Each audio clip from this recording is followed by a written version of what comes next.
Bom dia, boa tarde ou boa noite, dependendo do horário que você está assistindo esse vídeo. Seja bem-vindo a mais uma aula do Projeto ETA, nossa segunda aula. E na nossa aula anterior, nós falávamos sobre os antecedentes históricos, né, da pregação.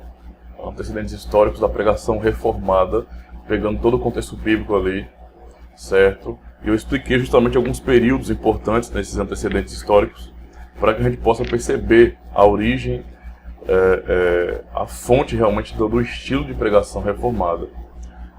E nós passamos pelo período patriarcal, e aprendemos de fato a função tão específica, não da pregação como nós conhecemos em homilia, por exemplo, mas, na verdade, na função, dos patriarcas, dos líderes do povo ali, transmitirem a vontade de Deus para as pessoas, para a família, vamos dizer assim, para as tribos.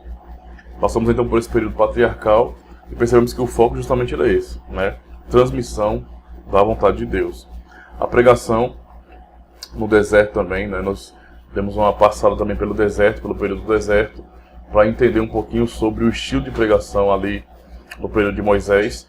E nós já podemos perceber de maneira muito clara uma certa evolução, ou a pregação tomando mais corpo, se encorpando mais, seguindo, na verdade, a progressividade da revelação. Então, a pregação vai acompanhando tudo isso. Nós percebemos que no período patriarcal, eles eram sacerdotes oficiais do povo, porque não havia instituição ainda, então eles eram contados como tais, certo? Como sacerdotes. Mas eles tinham uma forma então de transmitir essa vontade de Deus. No período do deserto, quando a lei é instituída, os 10 mandamentos, a lei do Senhor, e todas as instituições com relação ao culto, ao tabernáculo, ao ministério levítico, sacerdotal, então a pregação vai acompanhando também esse desenvolvimento. Isso é muito importante para a gente compreender aqui. Então, quando você vai procurar entender sobre o que é pregação, você tem que pegar da Escritura, e pela Escritura, na verdade fazer essa viagem toda pela Escritura, para depois você ir para a história e você perceber e fazer comparações claras, certo? Se há coerência com o estilo de pregação moderno e aquele que nós encontramos na própria Escritura, com relação a propósito e estilo também. Hoje nós iremos iniciar, na verdade, dando continuidade àquela aula, mas para o período monárquico.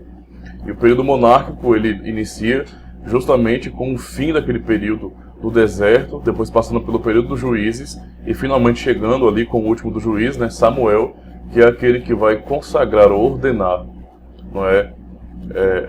Saul sendo o primeiro rei de Israel, como primeiro rei de Israel, e depois Davi, nesse sentido, certo? Então aí inicia o período monárquico, onde o povo agora tem um rei, tem um líder oficial, certo? E junto com esse período monástico, 3 ofícios nesse sentido são instituídos de maneira muito clara, e são 3 ofícios que têm, vamos dizer assim, um relacionamento muito claro com essa função de transmissão da vontade de Deus, não diretamente a pregação, como nós conhecemos, mas os antecedentes da pregação, vamos dizer assim. Então eu vou ler um pouquinho do livro aqui, viu? Diz bem assim: após um período transitório na história do povo de Israel, primeiro de conquista com Josué, depois de decadência na época dos juízes, o culto passou a ser fixo, oficiado no belo templo construído em Jerusalém. A adoração pública regular ficou restrita àquele lugar, passando a ser oficiada pelos sacerdotes assistidos pelos levitas, conforme as prescrições de Deus a Moisés e a Davi. Então nós percebemos o seguinte, que mais uma vez a pregação toma, na verdade, alguma forma um pouco diferenciada devido a essa progressividade da revelação. Então agora, no período monárquico, mais algumas questões vão estar sendo abordadas e na verdade, percebidas para a evolução da pregação, certo? Isso é muito importante. Então perceba que o estilo de pregação que nós conhecemos das igrejas reformadas, ou dos reformados nesse sentido, tem um fundamento bíblico muito importante, certo? Com relação ao objetivo e também até o próprio estilo. Nós vamos perceber isso lá para frente. Mas observe. Continuando aqui então. 3 ofícios básicos são geralmente reconhecidos nesse período em Israel: os ofícios real, sacerdotal e profético. Em lugar do rei, Jeremias 18:18, o texto, menciona os sábios.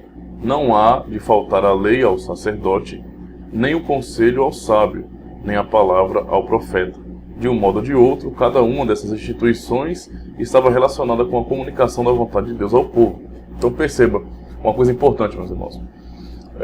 Os 3 ofícios, embora bastante distintos com relação ao governo no povo, não é? Ainda assim, todos eles estavam relacionados com a transmissão da vontade de Deus. Pegando primeiro de exemplo, o ofício real. O rei, ele era o líder político da nação, certo? Era ungido, nesse sentido, pelo sacerdote, e Deus ordenava. Então, eles tinham que assumir aquela posição política, certo? E cuidar mais dessas questões do exército, por exemplo, de toda a organização, não é? Dos impostos, de tudo que tem a ver com a questão política, da organização do povo. Então, o rei tinha maior autoridade, não é, do que todos os demais civis nesse sentido. Todavia, o ministério real, ou ofício real nesse sentido, ele também trazia algumas características importantes com relação à transmissão da vontade de Deus ao povo. Observando, por exemplo, o exemplo de Davi. Davi não era apenas um rei. Davi não era apenas um líder do povo, um guerreiro, um vencedor de batalhas. Ele também era um profeta, não é? E nós aprendemos muito, não é, com a riqueza dos salmos que ele escreveu. E isso é muito importante para nós entendermos que, de fato, ele, como um rei ali, também tinha esse papel tão importante de transmitir a vontade do Senhor Deus ao povo, né, para que o povo fosse orientado também, não é? O outro exemplo é o próprio filho de Davi, o Salomão, no caso, não é? Que também foi um grande pregador. Mas também somos muito edificados e aprendemos muito com Eclesiastes, com Provérbios e alguns salmos dele também. Então perceba como esse ofício real, embora com esse tom um pouco mais político, não é? Também tinha essa função de transmissão da vontade de Deus ao povo. Eu vou trocar a ordem aqui do que nós falamos e vou falar primeiro do profeta agora, em vez do sacerdote, certo? Assim também o profeta, ele tinha essa função. Todavia, a função do profeta era especificamente a transmissão da vontade de Deus ao povo. Porém, a maneira com que o profeta trabalhava nessa transmissão era uma maneira um pouco mais imediata, era extraordinária, na verdade. Então não era um trabalho ordinário, não era sempre que o profeta era usado dessa forma, não era sempre que ele recebia a palavra do Senhor, a revelação do Senhor nesse sentido, para a transmissão. Essa revelação extraordinária era bastante específica, não é? Porque por meio do profeta, por exemplo, Deus, quando era necessário, quando era no tempo nesse sentido certo, ele exortava o povo, quando o povo estava se curvando à idolatria e abandonando o verdadeiro culto, não é? Então ele usava o profeta nesse sentido para trazer uma palavra de exortação, palavras duras realmente, inclusive palavras de punição também, já ameaçando o povo com relação a eles se voltarem ao verdadeiro culto para não serem punidos. Então tem toda essa questão importante.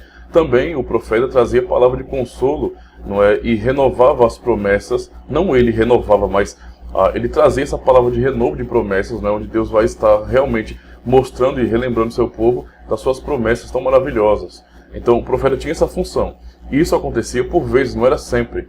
Não é? Sem contar que o profeta também tinha essa função, dessa revelação, de trazer revelação para ser escrita também. Alguns deles, é claro. Então Deus usou pessoas ali, certo? Levantou como profetas realmente, revelou coisas, antecipou coisas a eles, para que eles pudessem registrar também, e assim termos em nossas mãos esse material tão maravilhoso que é o material profético, certo? Essa era a função profética. Não se esqueça então, o rei tinha essa função também. No caso, o ofício do real era de governo, era político, mas também comunicava a vontade de Deus ao povo. O profeta, de maneira mais específica e extraordinária também, comunicava a vontade de Deus ao povo, certo? Somente o terceiro ofício, então, invertendo a ordem, é claro, que é o sacerdote ou sacerdotal, não é? Esse também tinha o dever de transmitir a vontade de Deus ao povo, certo? Mas não de maneira extraordinária, era de maneira ordinária. E aqui a gente vai desmistificar algumas coisas, porque as pessoas têm muitas vezes na cabeça delas, né, nas suas mentes, que o ofício sacerdotal estava limitado ao cuidado do culto, das coisas do templo, na verdade. Eu queria que você entendesse que o ofício sacerdotal não estava limitado ao culto, certo? Aos sacrifícios cruentos. Não era somente isso. Ele tinha que cuidar dessa área. Todavia, algo que está relacionado diretamente com o culto é o quê? É a palavra de Deus, é a lei dele, certo? Então o sacerdote tinha essa função tão realmente maravilhosa, não é? De transmitir a vontade de Deus de maneira ordinária. Ele tinha que ensinar a lei. Era dele, do sacerdote, que o povo deveria buscar instrução. E nós temos, né? Eu vou ler mais um pedacinho do livro aqui, mais um trecho, na verdade, para você ficar por dentro com relação a isso. Como já foi mencionado, Ao sacerdote cabia não apenas a oficialização do culto, como também o ensino da lei, como eu acabei de falar, né? Não deveria faltar na boca do sacerdote o ensino da lei do Senhor, como o próprio texto nós citamos aqui, Jeremias 18:18, né? Onde na verdade aquele texto não é um texto que está favorecendo. Jeremias está falando, na verdade, da oposição contra ele nesse sentido, certo? Porque ele estava profetizando sobre a Babilônia, sobre o erro de Israel, sobre o seu pecado. E o pessoal não aceitava isso aí. Mas nesse texto, de maneira tão negativa ainda assim, ele cita os 3 ofícios básicos ali de governo do povo, não é? Para estar instruindo o povo no caminho do Senhor. E aqui é citado então nesse texto que na boca do sacerdote não pode faltar a lei do Senhor, certo? Continuando aqui. Durante a reforma religiosa levada a efeito no reinado de Asa, Azarias, movido pelo Espírito de Deus, disse: Israel esteve por muito tempo sem o verdadeiro Deus, sem sacerdote que o ensinasse e sem lei. Isso está escrito no segundo livro de Crônicas, não é? Capítulo 15, versículo 3. E eu queria chamar a sua atenção para o que esse texto diz, porque aqui há princípios muito valiosos, realmente muito valiosos, para compreendermos e até filtrarmos o papel da pregação nesse sentido. E o ofício é o que a pregação está ligado, não é? Hoje, no nosso período, o ofício pastoral, vamos dizer assim. Olha o que o texto diz mais uma vez. Observe. Israel esteve por muito tempo sem o verdadeiro Deus, sem sacerdote que o ensinasse e sem lei. Percebam a descrição do texto aqui de maneira muito clara, o link que é feito entre o verdadeiro Deus, no sentido de verdadeiro culto, de verdadeira adoração, do verdadeiro conhecimento de Deus manifestar-se no povo, não é, em meio ao povo, nesse sentido, e o sacerdote que ensina, e ensina o quê? Como o texto fala, a lei. Então nós percebemos que há um link muito direto, na verdade, com relação a essa manifestação de Deus, o ofício sacerdotal e a lei, que é o material, a obra-prima que o sacerdote usa para instruir o povo ordinariamente no caminho do Senhor, nesse sentido, que é normativo, que é comum, não é? E aqui fica uma reflexão para nós hoje, para nós fazermos um filtro com o tipo de pregação que nós vemos hoje, não é? Se de fato é bíblica ou não. Porque observe, ele fala, Israel, não é, esteve por muito tempo sem o verdadeiro Deus. Mas como isso? Não é? Como assim Israel esteve por muito tempo sem o verdadeiro Deus? O que ele quer dizer com isso, na verdade? A realidade aqui do texto, não é que o fato de Israel estar sem o verdadeiro Deus refere-se ao fato de Israel não estar naquele momento com sacerdotes, não estava naquele momento com sacerdotes. Voltando então aqui ao texto, não é? Observemos mais uma vez, Israel esteve por muito tempo sem o verdadeiro Deus, sem sacerdote que o ensinasse e sem lei. Mais uma vez ressaltando a grande importância e o grande link, a ligação direta que há entre o ofício sacerdotal, não é, a lei e o Deus verdadeiro habitar no povo, no meio do povo, não é? Então eles estiveram, como o texto fala, sem o Deus verdadeiro. E isso é uma expressão muito clara, na verdade, e nós temos que entender que como é que isso funciona. Como é que eles estiveram sem o Deus verdadeiro? De maneira muito simples. Não havia sacerdote que ensinasse a lei do Senhor, os seus caminhos, não é? Ensinasse a sua vontade, não transmitisse a sua vontade, e por conta disso, o povo não buscava o Deus verdadeiro, não tinha conhecimento do Deus verdadeiro, não cultuavam o Deus verdadeiro. Então Deus não estava habitando ali nesse sentido, por causa disso, porque não havia sacerdote, não havia quem ensinasse a lei, que não havia quem transmitisse a vontade de Deus para o povo andar na vontade do Senhor.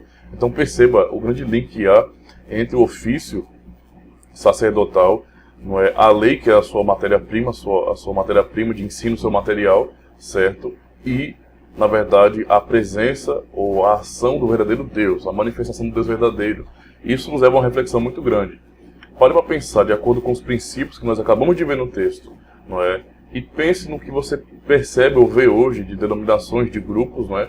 Que se dizem cristãos e tudo, e afirmam estar com a verdade, mas observe que muitos deles, ou a maioria deles, não tem o foco, não é? Não tem realmente o foco, a grande tônica de seus ministérios voltados, não é, para a palavra, para a pregação fiel, na verdade, para a exposição da Escritura.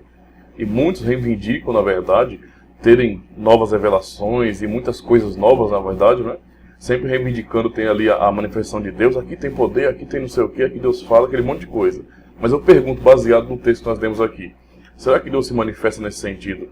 Dessa velha forma, daquela forma antiga, quando a Escritura não havia sido completada ainda? Ou será que depois da Escritura ser completa, nós já temos toda a vontade de Deus para nós revelada nesse sentido, não é, de maneira escrita? Qual a função então dessas novas revelações? Não é? Perceba que aqui nesse período já, o sacerdote que tinha esse papel ordinário de transmissão da vontade de Deus, ele usava a lei como sua base. Ele não usava outra coisa. Era a lei que era a sua base. Não é? Então, pegando esse princípio, o que dizer de pessoas que reivindicam para si o título de profetas e querem trazer como se fossem novas revelações, na verdade, para a igreja do Senhor hoje? Qual o sentido que isso tem baseado em um princípio como esse? Realmente percebemos que não há sentido algum e as pessoas têm de fato usado de charlatanismo e de mentiras, né, para enganar as pessoas. Temos que nos voltar ao que a Escritura nos ensina, certo? O foco e o objetivo daquele que é o ministro da palavra, e para você perceber e fazer o link entre o sacerdote, que era um ministério daquele período da Antiga Aliança, certo? Mas com o ministro da palavra de hoje, que é o pastor, nesse sentido. A sua função e a sua obrigação é a transmissão. Então o pastor não é um sacerdote como naquele tempo. Nós, como cristãos, hoje não precisamos mais de mediadores humanos. Todavia, ainda assim, aquela característica de transmissão da vontade de Deus permanece no ofício pastoral, porque é o ministro da palavra. O pastor é o ministro da palavra. E como tal, o seu foco tem que ser na transmissão dessa palavra de maneira fiel, expondo essa verdade, né? Expondo a Escritura. Sem esse foco, de fato, as pessoas não estão fazendo jus ao próprio ministério, ao próprio ofício, não é? E não estão obedecendo nem transmitindo a vontade de Deus. Se nesse período aqui é dito, no texto, não é, do segundo livro de Crônicas, capítulo 15, versículo 3, que eles não tinham o verdadeiro Deus, na verdade, porque não tinha sacerdote que ensinasse a lei do Senhor, pergunto, será que esses grupos que não dão foco, não dão realmente ênfase à exposição da Escritura, têm o verdadeiro Deus? Pare para pensar nisso aí, porque de fato é muito importante, baseado no conceito que nós acabamos de aprender e nos princípios da Escritura, realmente fica difícil afirmar que tantos e tantos grupos, não é, que são tão numerosos, na verdade, eles realmente estão buscando algo que venha de Deus. Não é? Realmente, eu entendo pela palavra e pelo princípio que nós acabamos de aprender, que eles não estão vivendo em engano. Eles estão vivendo em pleno engano, porque não estão buscando aquilo que é essencial da Escritura. O texto mais claro quanto a essa função sacerdotal encontra-se no livro de Malaquias.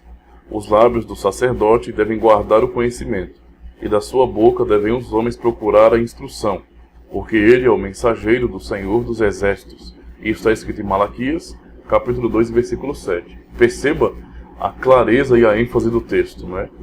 Observe, vou ler mais uma vez, certo? Os lábios do sacerdote devem guardar o conhecimento. Observe. E da sua boca devem os homens procurar a instrução, porque ele é o mensageiro do Senhor dos Exércitos. Perceba, a cobrança nesse sentido do texto para o sacerdote, nesse sentido, para esse ofício sacerdotal. Não é? Os sacerdotes devem guardar o conhecimento. Que conhecimento? Ele está falando aqui. É o conhecimento, na verdade, da lei do Senhor. É o conhecimento da verdade revelada, da verdade escriturística, não é? É isso que deve estar, de fato, sobre o ministério sacerdotal, não é? Por quê?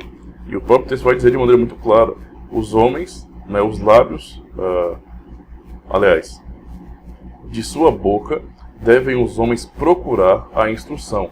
Por que é que o homem, ou por que é que o sacerdote nesse sentido deve guardar o conhecimento, deve ser instruído, deve realmente conhecer profundamente a Escritura nesse sentido, naquele período da lei? Porque é justamente do sacerdote que os demais iriam buscar a instrução. Então o sacerdote ia instruí-los no caminho que eles deveriam andar pela lei do Senhor, não é? E o texto conclui-se na terceira parte assim, porque ele é o mensageiro do Senhor dos Exércitos. Então, qual é a função principal do sacerdote? Qual era a função? Era a transmissão da vontade de Deus. Ele era o mensageiro do Senhor dos Exércitos. Então, essa mesma realidade, certo, é transferida de maneira muito clara no ofício pastoral. Porque o pastor, como já tinha dito, é o ministro da palavra. mais uma vez você perceba o princípio que a Bíblia está dando para o foco da pregação, para o objetivo do ministério da palavra nesse sentido, certo? E a partir disso aí você pode mais uma vez filtrar e refletir se de fato aquilo que você tem visto, né, nesse mundo lá fora evangelical, se de fato são manifestações, na verdade, de grupos que são verdadeiramente cristãos, estão fiéis e ali Deus habita de verdade. Percebam realmente a realidade dos princípios apresentados aqui de maneira muito clara.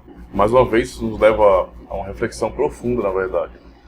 Que você para pensar, né? Hoje em dia, o pessoal tem muito em suas mentes, né, que o ministro da palavra, ou o pastor nesse sentido, o pastor, ele não precisa estudar, não precisa ser de fato alguém que se empenha no estudo.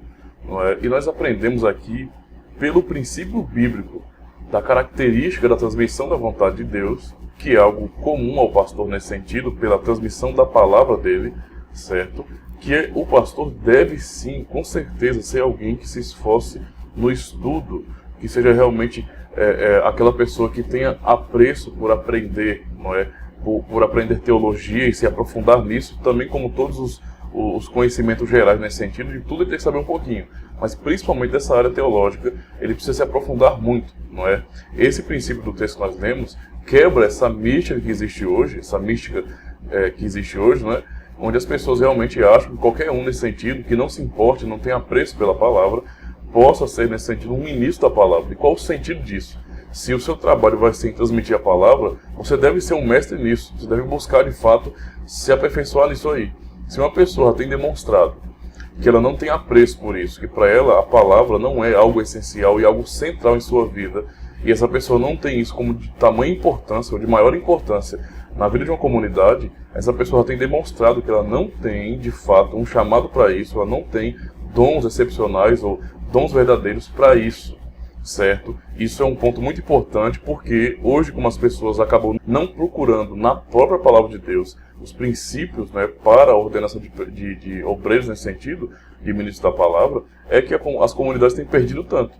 Não é? Com líderes que foram ordenados ou consagrados, como geralmente o pessoal fala aí no evangelicalismo, não é? E essas pessoas que não têm o menor preparo nesse sentido. São ministros da palavra que não dominam bem o conhecimento da palavra. Então, qual é o sentido disso? Não é? Qual é a razão desse sentido? E isso, de fato, é uma falha muito grande, um erro muito grande, e mais uma vez eu repito, não é? Eu vou dizer mais uma vez isso aqui. Se, nesse sentido, pelos princípios que nós já observamos nos dois textos, o de Crônicas e o de Malaquias, se aquele que prega, ele não é empenhado em aprender profundamente, certo? Em estudar e dominar profundamente o material que ele usa para transferir, para transmitir essa vontade de Deus, ele não tem se demonstrado como um ministro verdadeiro, certo? E isso é algo muito complicado, porque no fim, não é a vontade de Deus que as pessoas têm ouvido da boca dele. Percebem isso aqui? Não é a vontade de Deus que as pessoas têm aprendido dele. Não é? E aí não há manifestação de Deus verdadeira. Então todos esse tipo de manifestações, de coisas que eles dizem, são manifestações e filosofias que eles acabam ensinando, baseadas em achismo e não na Escritura. Então nem a sua pregação, nada que eles ensinem nesse sentido está realmente fixado na Escritura. E isso é um perigo terrível e desqualifica de fato, nesse sentido, certos grupos como uma verdadeira igreja. Isso é muito importante entender. Não é? São pessoas que realmente têm levado muitos ao erro, não é? E aí fica alerta que a própria Escritura nos dá nesse sentido, baseado nos princípios que nós já observamos. O ministro da palavra, não é? Ou nesse sentido, do contexto que nós lemos aqui, o sacerdote, ele tem como função o ensino da palavra. É dele que os homens buscam a instrução, porque ele é o mensageiro do Senhor dos Exércitos. Avançando um pouquinho mais, vamos para o período da pregação durante e pós-exílio. Eu vou começar a ler um pouquinho aqui no livro e explicar alguma coisa para vocês. Não é? Após o exílio, calou-se a voz profética. Ponto. Eu só vou explicar essa questão primeiro aqui, importante. Quando se fala isso, não é? Após o exílio, quando termina o período do exílio, quando o povo volta da Babilônia nesse sentido, depois de 70 anos, né, na Babilônia, cala-se a voz profética. Muitas pessoas têm em suas mentes que Deus parou de falar, certo? Então o povo ficou sem instrução. Não é como aquela situação de Crônicas onde o povo estava sem o Deus verdadeiro nesse sentido. Mas não é essa a situação. calou-se a voz profética. Então Deus não estava usando mais profetas, não é? Não estava usando mais profetas. Inclusive, naquelas Bíblias antigas, né, haviam 4 páginas em branco que separavam o Antigo do Novo Testamento para fazer referência a 400 anos que Deus ficou sem falar nesse sentido. Eu lembro quando, ainda novo convertido, o que eu aprendi sobre aquilo é que Deus ficou de fato sem falar com o povo. Então eu pensei, e eu entendi, eu sei que muitos entendiam assim também. Então de fato o povo estava ao léu nesse sentido, à mercê de qualquer coisa no mundo. Na verdade não é isso que está dizendo, não é isso que nós aprendemos. Aprendemos que calou-se a voz profética. Não havia profetas para trazer aquelas profecias, aquelas mensagens imediatas da parte do Senhor, certo? Todavia, o ministério sacerdotal continuou. E nós já aprendemos até anteriormente que o ministério sacerdotal era de ordinariamente transmitir, no caso, a vontade de Deus por meio do ensino. Continuar lendo aqui então. Por 400 anos não houve profeta em Israel.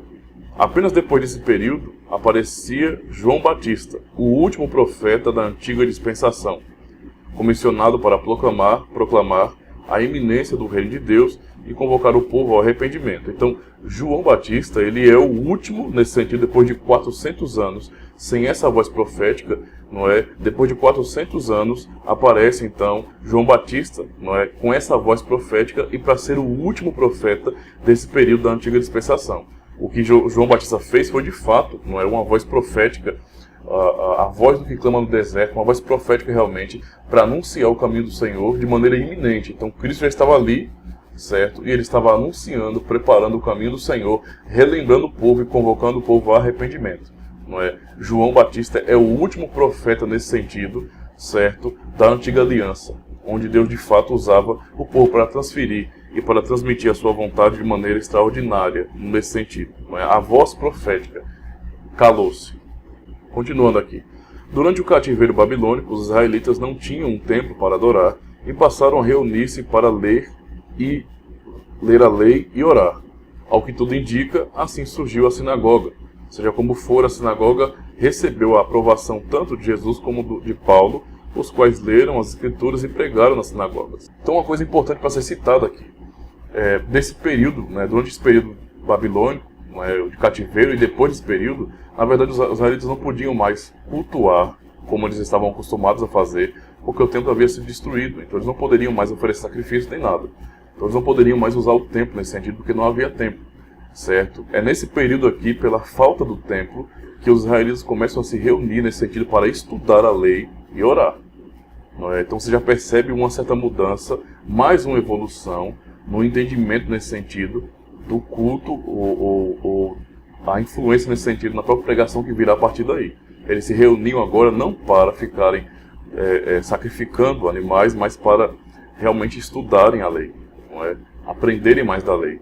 E aí você percebe, né, uma certa ênfase maior no ofício sacerdotal de ensino. Lembra-se que na antiga aliança, o papel principal da transmissão da vontade de Deus, na transmissão da vontade de Deus, não era a pregação em si, mas a liturgia, o sacrifício, na verdade, os sacrifícios, eles ocupavam o maior destaque, na verdade, era ali a forma de transmitir de maneira ilustrativa a vontade de Deus, certo? Mas agora nós percebemos que é uma certa mudança já. Depois que o templo foi destruído, então eles não tinham mais a possibilidade de cultuar daquela velha forma, eles precisavam se reunir agora para dar ênfase ao estudo. O povo precisava continuar aprendendo sobre Deus, e aí nós percebemos que há o início, ou a origem da sinagoga, não é? O qual, como nós percebemos aqui, que o Dr. Paulo Anglada citou, e muito bem citado, tanto Jesus como o apóstolo Paulo aprovaram a sinagoga, porque eles foram até lá ensinar e pregar a palavra de Deus também. Não é? E a sinagoga ela vai trazer algumas questões bastante importantes que fazem um link perfeito com o próprio estilo da igreja no Novo Testamento. Vocês vão perceber que realmente tem uma ligação muito forte, há influências muito claras na verdade. E para quem pelo menos é reformado, e reformado de verdade, assim, conhece realmente a história, tudo direitinho, e é confessional, reformado mesmo, histórico nesse sentido, vai perceber uma similaridade muito grande na sinagoga, no que acontecia nas reuniões da sinagoga, com um culto reformado, né? E eu vou ler mais um trechinho do livro para você perceber isso aí. As sinagogas não substituíam o templo.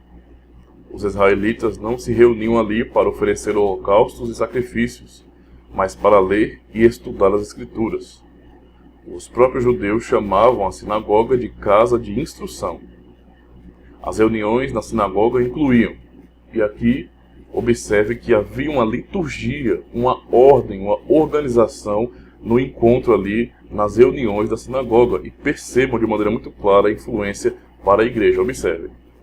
Primeiro, a recitação do credo judaico, o Shema, não é? Amarás, pois, aliás, ouve Israel, o Senhor nosso Deus é o único Senhor. Amarás, pois, o Senhor teu Deus de todo o teu coração, de toda a tua alma, de toda a tua força. Deuteronômio capítulo 6, verso 4 e 5.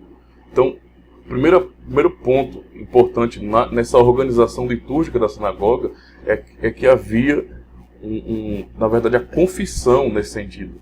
Não é? Eles confessavam, recitando a fé deles em Deus nesse sentido. Então, essa é a confissão de fé judaica, vamos dizer assim. Inclusive, eles até hoje fazem isso, não é? Citando justamente isso. Ouve, pois, Israel, o Senhor nosso Deus é o único Senhor. Amarás o Senhor teu Deus, tudo. Então, isso é muito comum ainda, eles praticam isso ainda até hoje nas sinagogas. Isso é muito importante, viu? Muito importante mesmo. Aí você pergunta, mas qual é a relação que isso tem com a igreja? Recitar isso. E eu sei que algumas pessoas ficam pensando bem assim, isso está parecendo mais coisa de igreja católica, não é? Presta atenção, é importante a gente vencer essas ignorâncias históricas para perceber que a igreja, nesse sentido, quando iniciou-se, ela tinha confissões.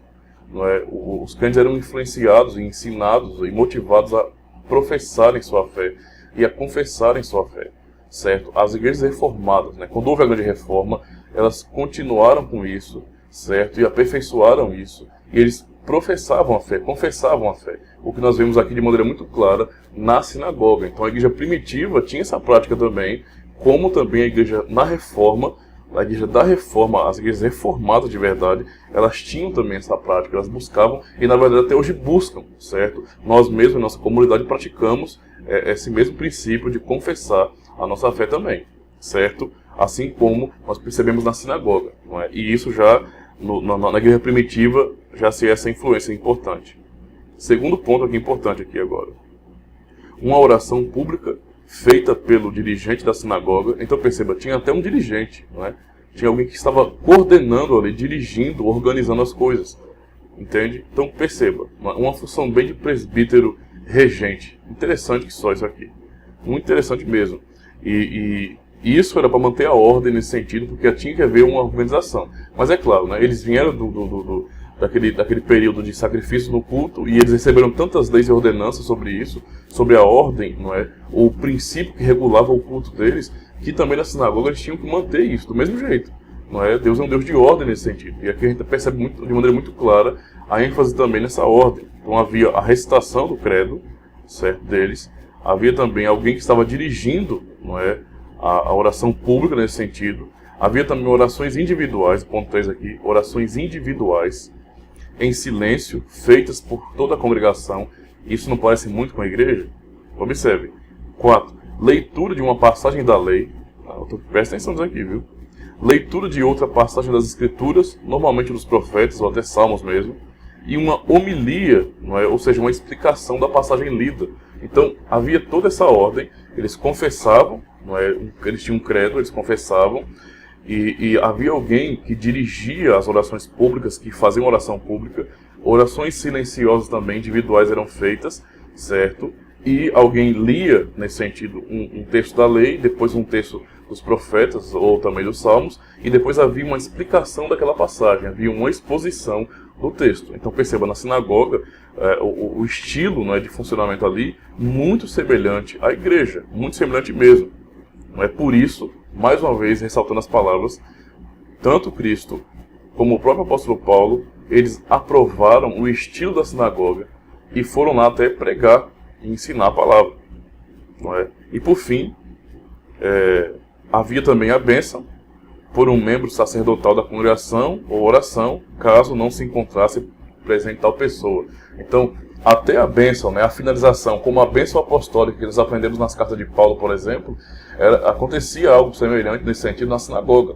Então, daí nós percebemos a aprovação tanto de Cristo como também do apóstolo Paulo com relação a como funcionava a sinagoga. Então, muito importante percebermos essa transição, não é, da antiga para a nova aliança nesse sentido, que é uma mesma aliança nesse sentido, mas da antiga aliança para a renovação, né? Essa nova aliança é a renovação dessa antiga, e a gente percebe na progressividade da revelação, nesse sentido, tanto o culto, não é, tomando forma, certo, para dar uma base para como a igreja instituída já nesse período vai ser. Instituída, quando eu falo, é o cristianismo, vamos dizer assim, certo? A igreja se manifestando cristã, né? Porque a igreja de Cristo está em toda a Escritura, desde o Antigo Testamento até o Novo, mas agora como uma manifestação, uma instituição cristã nesse sentido, ela vai pegar toda essa base da sinagoga, toda essa base de referência, e a igreja vai ter também, nesse sentido, um princípio que regula o culto, certo? E a ênfase muito grande aqui, que nós percebemos, não é? Já que não há mais nesse sentido o sacrifício, não é? O que nós vamos agora, na verdade, é a ênfase na palavra, na exposição, na leitura, certo, da lei, na leitura de outro texto e da homilia ou explicação dos textos que foram lidos. Então percebam realmente que riqueza histórica, não é? Compreendermos, não é, tanto as bases, não é, da própria estrutura de organização da igreja, como também a evolução e a ênfase agora para a pregação, não é, para o ensino, para a explicação da palavra, da lei. Vamos chegar então aqui nessa conclusão. Eu vou ler o trecho aqui para a gente concluir. A revelação bíblica com relação ao culto e à pregação é progressiva. Entretanto, o ensino e a proclamação da palavra de Deus sempre tiveram um papel importante na história do povo de Israel, no Antigo Testamento. Mesmo durante a dispersão, o povo judeu continuou a ser instruído pela lei, pela leitura e explanação da lei e dos profetas nas sinagogas, seja no período patriarcal ou durante a peregrinação no deserto, no período monárquico ou durante e pós-exílio. Deus nunca deixou seu povo sem classes especiais de pessoas às quais competia o ensino e a proclamação da sua vontade com relação ao que o povo deveria crer e fazer para viver, servir e cultuá-lo de modo que lhe agradasse.